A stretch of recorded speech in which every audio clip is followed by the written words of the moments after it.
వేద పండితులచే శుభకార్యాలు, పూజలు, హోమాలు, జాతకాలు, ఆఫీస్ పూజలు చేయించుట కొరకు పూజారీస్.com.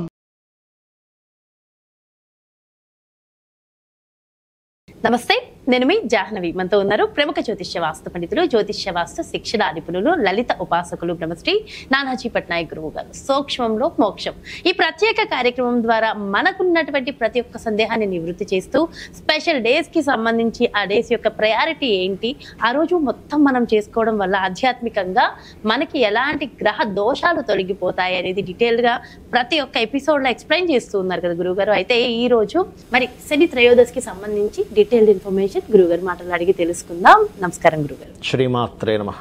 అయితే గురుగారు, శని త్రయోదశి ఉంది. శని త్రయోదశిలో ఎన్నెన్నో వస్తూ ఉంటాయి సంవత్సరంలో. అసలు సంవత్సరంలో ఎన్ని శని త్రయోదశులు వస్తాయి? ప్రతి శని త్రయోదశి ఖచ్చితంగా జరుపుకోవాలంటారా?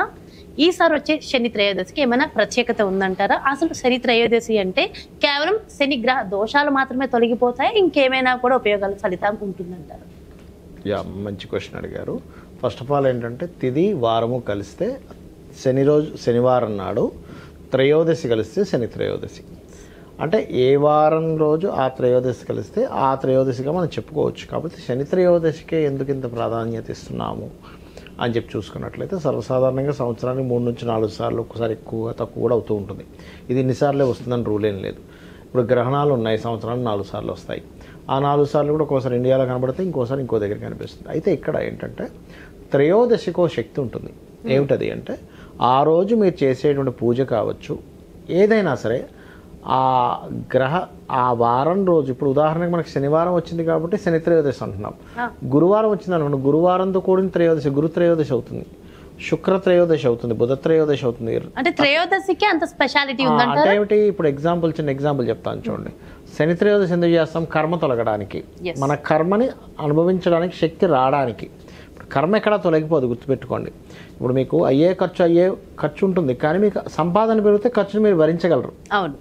అలాగే ఇక్కడ ఏంటంటే మీకు శక్తి పెరిగింది, మీరు పూర్వజన్మలో చేసినటువంటి కర్మ, ఆ యొక్క కర్మకారకుడు మనకు అందిస్తుంటాడు. అది మంచి కావచ్చు, చెడు కావచ్చు. ఒకరిని హింసించారు, ఆ హింసించినటువంటిది ఈ రూపంలో మీకు హింస జరగాలి. లేదా ఒకరికి మెచ్చుకున్నారు, లేకపోతే ఒకరికి మంచి చేశారు, ఒక 10 మందికి పనికొచ్చేది చేశారు, ఆటోమేటిక్గా పనికొచ్చేటువంటి స్థితి ఇప్పుడు ఇక్కడ కర్మకారకుడు శని భగవానుడు ఇస్తారు. ఆయన పని ఏంటంటే మన కర్మను అందించడమే. మరి శనివారం రోజు ఆ కర్మను అందించేటువంటి వారం రోజు కనుక మనం శని త్రయోదశి కనుక జరుపుకుంటే మనకు ఆ కర్మని అందుకోవడం, మంచి కర్మను అందుకోవడం జరుగుతుంది. ఆ కర్మను అనుభవించే దాంట్లో శక్తి పెరుగుతుంది. అలాగే ఇప్పుడు కొంతమందికి సంతానం లేదు, గురువారంలో త్రయోదశి వస్తే గురుగ్రహానికి చేసుకుంటే సంతానం కలుగుతుంది. శుక్రవారం నాడు కనుక త్రయోదశి వచ్చింది, వివాహం అవ్వట్లేదు లేదా ఫైనాన్షియల్ ప్రాబ్లం ఉంది, శుక్రవారం రోజు చేసుకోవచ్చు. అదేవిధంగా మనకి బుధవారం బిజినెస్ నడవట్లేదు, బుధవారం త్రయోదశి వచ్చింది, బుధగ్రహానికి చేసుకోవచ్చు. ఈ రకంగా చేసుకోవచ్చు, మనం కేవలం శనికి అని కాదు. అయితే ఇక్కడ ఫస్ట్ ఆఫ్ ఆల్ ఏంటంటే సర్వసాధారణంగా ఎవరు ఎక్కువగా చేస్తారు అంటే ఏలినాటి శని, అర్ధాష్టమి శని, అష్టమి శని ఉన్నటువంటి వారు ఎక్కువగా పార్టిసిపేట్ చేస్తారు వీటిలో. ఇప్పుడు ఎవరెవరికి ఉంది, మకరం వారికి ఇంకో 7 నెలలు ఉంది ఏలినాటి శని. కుంభం వారికి దాదాపుగా ఇంకొక 3 సంవత్సరాల 2 నెలలు 3 నెలలు ఉంది. ఇంకా మీనరాశి వారికి దాదాపుగా ఇంకొక 5 సంవత్సరాల 7 నెలలు ఉంది కుంభం వారికి, మీనం వారికి. ఓకే, సో వీళ్ళకి ఏలినాటి శని నడుస్తుంది. అండ్ కర్కాటక రాశి వారికి ఇంకొక 7 నెలల వరకు అష్టమ శని ఉంటుంది. వృశ్చికం వారికి ఇంకో 7 నెలల వరకు అర్ధాష్టమ శని ఉంటుంది. వీళ్ళు ప్రత్యేకంగా వెళ్ళి శని భగవానుడు చేస్తారు. మరి వీళ్ళే చేయాలి, వేరే వాళ్ళు చేయకూడదు అంటే ఖచ్చితంగా చేయాలి, వేరే వాళ్ళు కూడా. శని త్రయోదశి నాడు చాలామంది అనుకుంటారు ఏలినాటి శని లేదు, నాకు శని మహాదశ నడవట్లేదు కాబట్టి నేను చేసుకోవాల్సిన అవసరం లేదేమో అనుకుంటారు. అదేం లేదు. శని భగవానుడు అంటే మనకి కర్మనిచ్చే కారకుడు ఫస్ట్ ఆఫ్ ఆల్. కాబట్టి ఆ కర్మ ప్రదాతకి మనం కృతజ్ఞత తెలుపుకుంటూ చేయాలి. ఎలాంటి కృతజ్ఞత? మనకి ఆయుష్ ఉందంటే శని భగవానుడి వల్లే, ఆయుష్ కారకుడు అని చెప్పబడింది. అదేవిధంగా మనకి ఏదైనా ఉద్యోగం ఉంది, ఉద్యోగం బాగుందంటే చాలా స్పష్టంగా మీరు జాతక చక్రంలో చూడొచ్చు. శని కనుక సింగిల్గా ఉన్నాడు, పాపగ్రహాల మధ్యన ఉన్నాడు, 100% వాళ్ళకి ఉద్యోగం సంబంధించిన విషయంలో సరైనటువంటి స్టెబిలిటీ ఉండదు. అలా కాకుండా శుభగ్రహాలతో ఉన్నాడు, మంచి స్టెబిలిటీ ఉంటుంది. దశమాధిపతి బాగున్నాడు, శని భగవానుడు బాగున్నాడు, 100% వాళ్ళకి ఉద్యోగరీత్యా ఖచ్చితంగా బాగుంటుంది. అందులో ఎటువంటి సంశయం కానీ ఏమి అక్కర్లేదు. సో ఇవి ఎవరికైతే బాగాలేవో వాళ్ళు పాస్ట్ లైఫ్లో కర్మ చేశారు, బ్యాడ్ కర్మ చేశారు, అది ఈ రూపంలో భగవంతుడు తయారు చేసినటువంటి సాఫ్ట్వేర్ ద్వారా మనకి అందుకుంటున్నాం మనం ఆ పాపకర్మలను శుభకర్మల్ని. అయితే ఈరోజు ఏం చేయాలి? ఒకటే గుర్తుపెట్టుకోండి, శని గ్రహం అంటే శని భగవానుడు ఎవరైతే ఉన్నారో అందరూ కూడా ఆ యొక్క దేవతా స్వరూపాలే, గ్రహాలని దేవతా స్వరూపాలు. ఆ శని దేవుడు ఎవరైతే ఉన్నారో ఆ దేవతా స్వరూపాన్ని మనం భగవంతుడు అంటే ఆ యొక్క పరమేశ్వరుడు ఈ రూపంలో కర్మ ప్రదాతగా కర్మను అందించే గ్రహంగా సృష్టించాడు అనేటువంటి భావనతో మనం వెళ్ళి శని భగవానుడి దగ్గర దీపారాధన చేయడము, నువ్వులు నల్ల నువ్వులతోని అభిషేకంలా చేస్తారు, నూనెతో అభిషేకం చేస్తారు, దీపారాధన చేస్తారు, నైవేద్యం పెడతారు, ప్రదక్షిణం చేస్తారు. చేసి స్వామి నీ యొక్క అనుగ్రహం మాకు కావాలి, నీ యొక్క అంటే ఒక రకమైనటువంటి కర్మ నేను చేసి ఉంటాను పూర్వజన్మలో తెలుసో తెలియకో, దాని యొక్క ప్రభావం కాస్త తగ్గించు, లేదా తట్టుకునే శక్తి నీకు స్వామి అని దండం పెట్టుకొని రావాలి, కానీ నన్ను వదిలేయని మాత్రం అనొద్దు. ఎందుకంటే ఆయనని మీరు వదిలేయని అన్నారంటే ఆయుష్ ఉండదు. ఫస్ట్ ఆయుష్నిచ్చే కారకుడు జ్యోతిష్ శాస్త్రంలో వేదాల్లో అన్నిట్లో చెప్పబడింది శని భగవానుడని గుర్తుపెట్టుకోండి. శాస్త్రాల్లో ఆయన వదిలేయమని అడగడం అంటే మన ప్రాణాన్ని మనం వదిలేయ అని అడగడం 100% మంచి మాట చెప్పారు. మన ప్రాణం మనం వదిలేయమని చెప్పినట్టే. వదిలేస్తే ఎట్లాగా మన నర్వస్ సిస్టమ్కి కారకుడు, మోకాళ్ళకి కారకుడు, కాళ్ళకి కారకుడు. కాళ్ళు లేకుండా మనం ఉండగలమా? ఆయుష్ లేకుండా మనం ఉండగలమా? ఉండలేంగా. కాబట్టి ఏంటంటే ఆయన ఉండాలి, కానీ ఆయన మంచి వీక్షణ ఉండాలి మన మీద. మంచి వీక్షణ ఎప్పుడు వస్తుంది? పూర్వజన్మలో చేసినటువంటి మంచి కర్మల వల్ల మనకు మంచి కర్మలు వస్తాయి. అంటే ఈ జన్మలో మనం తెలుసుకోవాల్సింది ఏంటంటే ఈ జ్యోతిషాస్త్రం ఎందుకు ఉందంటే, నానా నువ్వు పూర్వజన్మలో నువ్వు బ్యాడ్ కర్మ చేసావు కాబట్టి ఇక్కడ నువ్వు అనుభవిస్తున్నావు, ఇక్కడ నువ్వు మళ్ళీ మంచి కర్మ చేస్తే తర్వాత ఉత్తమ గతులు ఉంటాయి. This is the concept. చాలామంది ఏమంటారు, ఏమండి ఈ జన్మలో చేస్తే ఈ జన్మలోనే ఇవ్వాలి కదా భగవంతుడు, నెక్స్ట్ జన్మలో ఇవ్వడం ఏమిటి? నువ్వు పోయిన నెలలో నువ్వు రాసావు, లేకపోతే ఇవాళ రాసావు ఎగ్జామ్, ఇవాళే వస్తుంది రిజల్ట్, నీకు నెక్స్ట్ డే రావట్లా, నెక్స్ట్ మంత్ రావట్లా. ఎలక్షన్స్ ఓటింగ్ వేశారు, వెంటనే వస్తుంది రిజల్ట్, 2 డేస్కో 3 డేస్కో 1 వీకో 1 మంత్కో రావట్లా. నీకున్న స్పామ్ ఆఫ్ పీరియడ్లో నువ్వు అంత డిస్టెన్స్ ఇది కలియుగం కాబట్టి చాలా మందికి ఇమీడియట్ గా వచ్చేస్తుంది. చెప్తానంటమ్మా, ఆ స్పామ్ ఆఫ్ ఇది నీకు ఇంకో జన్మ. కానీ భగవంతు సృష్టిలో ఇది ఒక జర్నీ, ఒక జర్నీలో కొన్ని స్టాప్స్ ఉన్నాయి. నువ్వే ఉన్నావు అక్కడ, నువ్వేం మారిపోలేదు. కాకపోతే నువ్వు ఒక శరీరాన్ని వదిలి ఇంకో శరీరంలోకి వెళ్ళావు.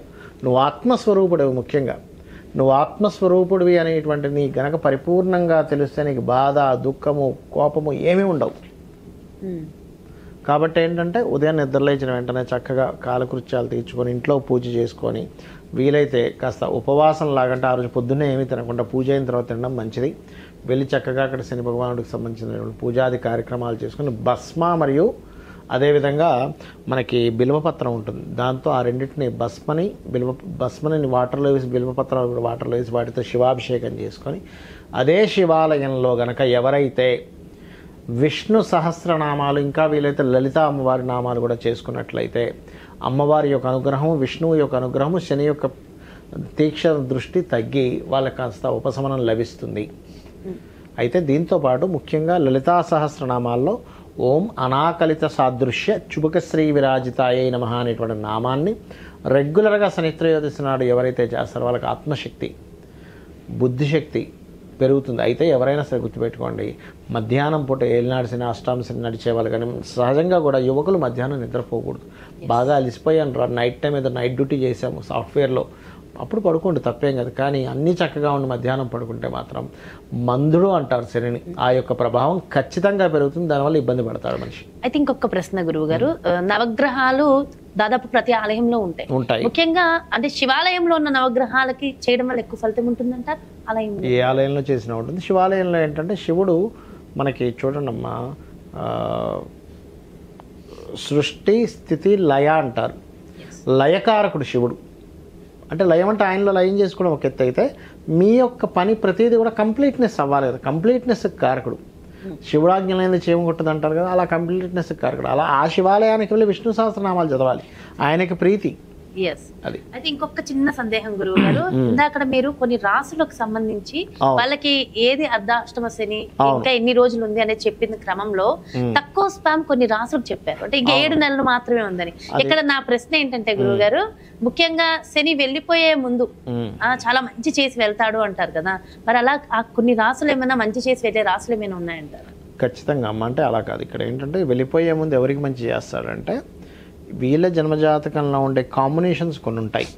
అది వచ్చినప్పుడు మంచి చేయాలా, వెళ్ళేటప్పుడు మంచి చేయాలా అని. ఏలినాడు శని కానీ, అర్ధాష్టమి శని కానీ, అష్టమి శని కానీ, ముఖ్యంగా ఏలినాడు శని విషయంలో కొంతమంది ఏమంటారు, వచ్చినప్పుడు మంచి చేస్తే వెళ్ళేటప్పుడు చెడు చేస్తారని, వచ్చినప్పుడు చెడు చేస్తే వెళ్ళేటప్పుడు మంచి చేస్తారని. ఇట్స్ డిపెండ్ ఆన్ వాళ్ళ పర్సనల్ చార్ట్లో ఒక ఏలినాడు శని వస్తున్నప్పుడు అది ఏ యోగంలో ముడిపడి ఉంది అనేటువంటిది ఉంటుంది జ్యోతిష్ శాస్త్రంలో. ఆ యోగాన్ని తీసుకొని దాన్ని క్యాలిక్యులేషన్ చేసి చెప్పాలి, బాబు నీకు ఇప్పుడు వెళ్ళేటప్పుడు మంచి చేస్తాడు, లేకపోతే వచ్చినప్పుడు మంచి చేస్తాడు అనేటువంటిది. శని ఎప్పుడు బ్యాడే చేయాలని లేదు, మంచి కూడా చేస్తాడు, మంచి కూడా చేస్తాడు. సో కాబట్టి మంచి జరిగే అవకాశం కూడా చాలా రాసులకు ఉంది. ఇప్పుడు మంచి చేయకపోతే కొంతమంది శని మహాదశ ఎందుకు కలిసి వస్తుంది? అవును అవును, మీరు ఇంతకు ముందు చాలా జాతకాల్లో చెప్పారు, నరేంద్ర మోదీ గారికి కూడా అందులోనే కలిసి వచ్చింది. ఇప్పుడు మీకు ఎందుకు నేను చాలా మంది చెప్పాను ఏమంటే శని ఇప్పుడు ఏలినాడు శని, అష్టమి శని, అర్ధాష్టమి శని వస్తున్నప్పుడు బాధపడకండి. ఇక్కడ సీనియర్ ఎన్టీ రామారావు గారికి కూడా ఇప్పుడు కొన్ని సంవత్సరాల క్రితం నుంచి చెప్తూనే వస్తున్నా, 7 ఏళ్ళ నుంచి ఇదే మాట చెప్తున్నాను. సీనియర్ ఎన్టీ రామారావు కూడా ఏలినాడు శనిలోనే సీఎం అయ్యారు. మన నరేంద్ర మోడీ గారు కూడా ఇన్ని సంవత్సరాలు ఏలినాడు శనిలోనే ఆయన పీఎంగా నిలబడ్డారు. లాస్ట్ టైం జగన్ సక్సెస్ అయినప్పుడు కూడా ఏలినాడు అష్టమ శనిలోనే సక్సెస్ అయ్యారు. ఇట్లా ఒక్కొక్కరిది నేను చెప్పుకుంటూ వచ్చా. అంటే ఏమిటి, మీకు ఆయన సక్సెస్ ఇవ్వని కారకుడు కాదు, శ్రమనిచ్చే కారకుడు. ఉద్యోగాలు వస్తాయి ఏలినాడు శనిలో, పెళ్ళిళ్ళు అవుతాయి, పిల్లలు పుడతారు, శ్రమ కదా. కానీ మనం కష్టపడడానికి సిద్ధంగా ఉండాలి. కష్టము అనేది లేకుండా మీకు సుఖం రాదంటా నేను. ఎందుకంటే ఇప్పుడు చిన్న ఎగ్జాంపుల్ అమ్మా, మనం జిమ్కి వెళ్ళి బాడీ పెంచాలి, బాడీ కష్టపడకూడదంటే ఎట్లా కదా. నెగిటివ్ ఆలోచిస్తాను, నెగిటివ్ ఎట్లా అంటే అయ్యో మనం ఫీజు కట్టి అక్కడికి వెళ్ళి బరువులు మయ్యాలా, నెగిటివ్ థింకింగ్. మనం అక్కడ ఒక వాడు పెట్టాడు, ఎక్సర్సైజ్ చేసుకున్నాం is positive thinking. Body strong అవుతుంది ఇస్ పాజిటివ్ థింకింగ్. మనము ఉల్టా వాడికి 2-3 వేలు కట్టి అక్కడికి వెళ్ళి మనం బరువులు మోయడం ఏమిటండి, ఇది నెగిటివ్ థింకింగ్. ఎగ్జాక్ట్లీ ఎంత గొప్ప పరిజ్ఞానం అంటే చెప్పక్కర్లేదు. సో చాలా క్లియర్ గా క్లారిటీగా ఇచ్చేసారు, ఎంతో చక్కటి విషయ పరిజ్ఞానము, చాలా సింపుల్ గా చెప్పేశారు, కానీ నిజంగా దాని వెనక చాలా పెద్ద మీనింగ్ ఉంది. థ్యాంక్ యూ సో మచ్ గురువు గారు, నమస్కారం. శ్రీమాత్రే నమః. ఇదండి మరి శని త్రయోదశికి సంబంధించి చాలా మందికి ఉన్నటువంటి ఒక కొత్త సందేహాలు వచ్చేసాయి కదా. సో మీ అందరికి ఉన్నటువంటి ఒక మంచి ప్రశ్నలకి సమాధానాలు, ఎంతో చక్కటి విషయ పరిజ్ఞానాన్ని కూడా గురువు గారు అందించారు కదా. మరో ప్రత్యేకమైన కార్యక్రమంతో, మరో ప్రత్యేకమైన తిథికి సంబంధించిన ఇన్ఫర్మేషన్ తో మళ్ళీ మీ ముందుకు వచ్చేస్తాను. మరి అలాగే మీ యొక్క జాతకానికి సంబంధించి కానీ, లేదంటే మీ ఇంటి వ్యాపార వాస్తుకు సంబంధించి కానీ గురువు గారిని సంప్రదించాలి, అపాయింట్మెంట్ కావాలి అనుకుంటే క్రింద డిస్ప్లే అవుతున్నటువంటి నెంబర్స్ కి కాల్ చేయండి, అపాయింట్మెంట్ తీసుకోండి. నమస్తే.